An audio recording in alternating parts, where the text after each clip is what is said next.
ఇందూరు గడ్డ మీద ఎందుకు మొదలైంది ఇది? చరిత్రలో 2004లో డి శ్రీనివాస్ గారు ఈ ఐడియా రాజశేఖర రెడ్డి గారు తీసుకుపోయారు.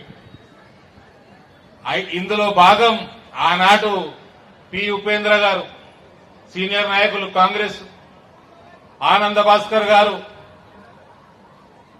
ఒక పద్మశాలి బిడ్డ ఎక్స్ఎంపీ డాక్టర్ శ్రీనాథ్ గారు, ఆర్మూర్ బిడ్డ పద్మశాలి బిడ్డ, వీళ్ళందరూ ఒక రూపకల్పన చేసి రాజశేఖర్ రెడ్డి గారికి BC, SC, ST, minority, economically backward classes అయిన అగ్రవర్ణాల్లో ఉన్న వాళ్ళందరికీ ఏ రకంగా ఉపయోగపడుతుంది, వందల సంఖ్యలో ఇంజనీరింగ్ కాలేజీలు వచ్చినాయి. అప్పుడు అవన్నిటికీ ఫీజులు కట్టలేక మూతపడుతున్నాయి.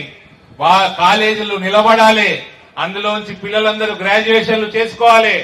కాలేజీలు నిలబడాలంటే స్టూడెంట్స్ కావాలి, స్టూడెంట్స్ భవిష్యత్తు బాగుపడాలంటే ఇంజనీరింగ్ కాలేజీలు కావాలి అని చెప్పి ఆనాడు తీసుకొచ్చిన స్కీమ్ ఇది. రాజశేఖర రెడ్డి గారు ఆరోగ్యశ్రీ తెచ్చిన మహానుభావుడు, రైతులకి ఉచిత విద్యుత్ ఇచ్చిన మహానుభావుడు.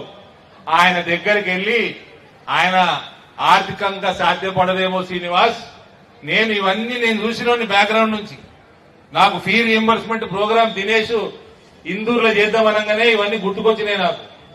వస్తే ఆనాడు డిఏ సోమయాజులు గారి అని ఆర్థికవేత్త, ఆయన ఎకనామిక్ అడ్వైజర్ గా కూడా ఉండే ప్రభుత్వానికి, ఆంధ్రప్రదేశ్ ప్రభుత్వానికి, ఆయన తోటి స్టడీ చేయించి ఫీ రీఎంబర్స్మెంట్ ప్రోగ్రామ్ ని గవర్నమెంట్ తోటి ఇంప్లిమెంట్ చేపించిన ఘనుడు ధర్మపురి శ్రీనివాస్ గారు.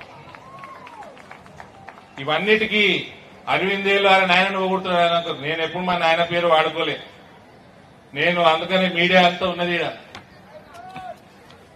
Hindu, India today, new Indian express, TV9 బాబు అరవింద్ కెమెరామెన్, TV9 తెలుగు రిపోర్ట్లన్నీ ఉన్నాయి. డి శ్రీనివాస్ గారు ఏ రకంగా పనిచేసేది, దీనికోసం ఏ రకంగా రాజశేఖర రెడ్డి గారిని ఒప్పించారు.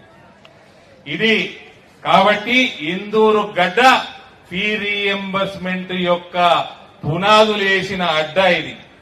కాబట్టి ఇక్కడ నుంచి భారతీయ జనతా పార్టీ బేరీ మోగించడం, ఇది రాష్ట్ర వ్యాప్తంగా ఈ రణ బేరీ మ్రోగుతుందన్న ఒక విశ్వాసం మీ అందరి మధ్యలో కల్పించి, తప్పకుండా ఈ పొట్టోన్ని, ఆల్రెడీ పొట్టుకున్నాడు, ఎంతో ఉంచుతారు వాడిని ఉంచి మీ ఫీ రీఎంబర్స్మెంట్లు కట్టించి మీ అందరినీ కూడా గ్రాడ్యుయేట్లు, పోస్ట్ గ్రాడ్యుయేట్లు బాధ్యత భారతీయ జనతా పార్టీ తీసుకుంటానని మనవి చేస్తూ